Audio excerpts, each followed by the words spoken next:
pastor of Holy Trinity, and I never dreamed I'd come back here because 43 years ago, I walked in off the street to this very parish, and I wasn't Catholic. And I wasn't interested in becoming a Catholic. I didn't know anything about religious orders. That was not why I walked in the door. I was in a discernment process. I didn't like my job. I didn't like what I was doing. I was 24 years old, and I thought, you know,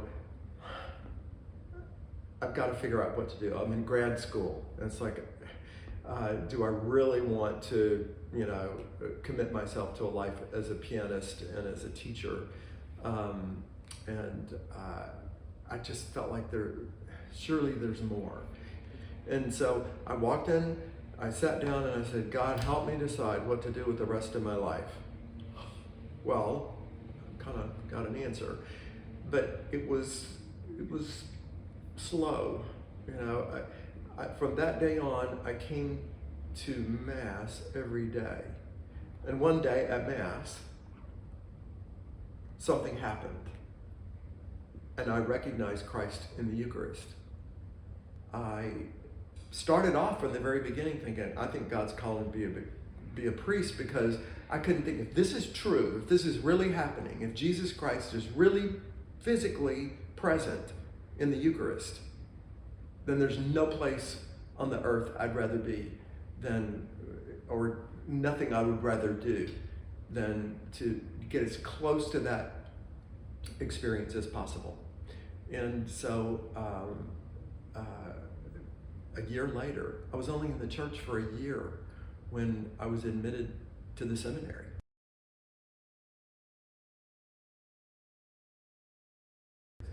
And they said, why don't you go on a retreat with our seminarians from Perryville?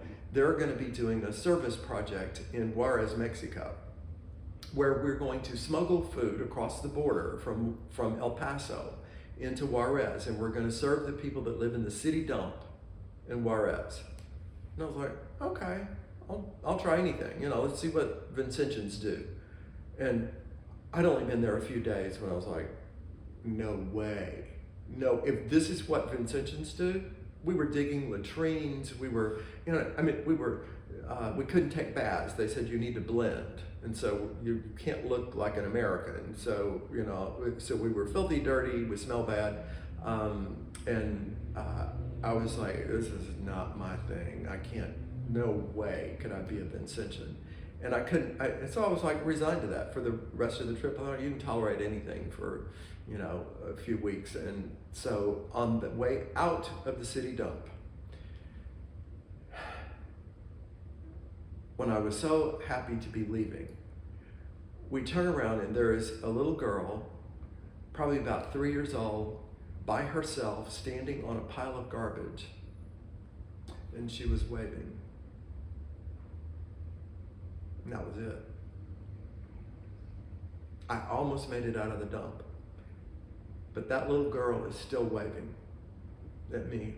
And she, to me, is Jesus waving. You know, don't leave me. Help me. Is there something you can do? And I was completely in as a Vincentian from then on.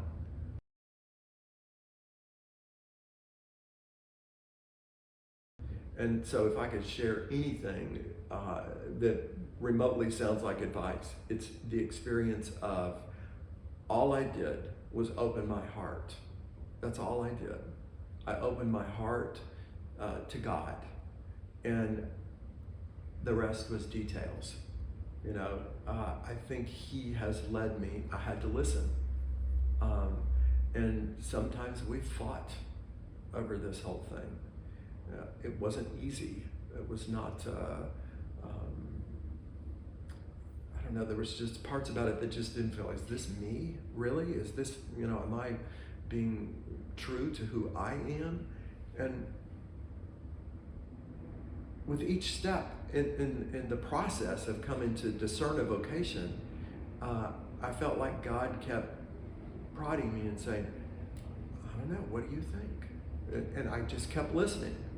And so for young men who are thinking about being priests, You know, it's a magnificent calling. Again, if I was going to give any advice, it would be about opening your heart and listening, honestly, listening. What is God calling me to do? What is He speaking to me in my heart? And of course, staying as close to the Eucharist as you can possibly get.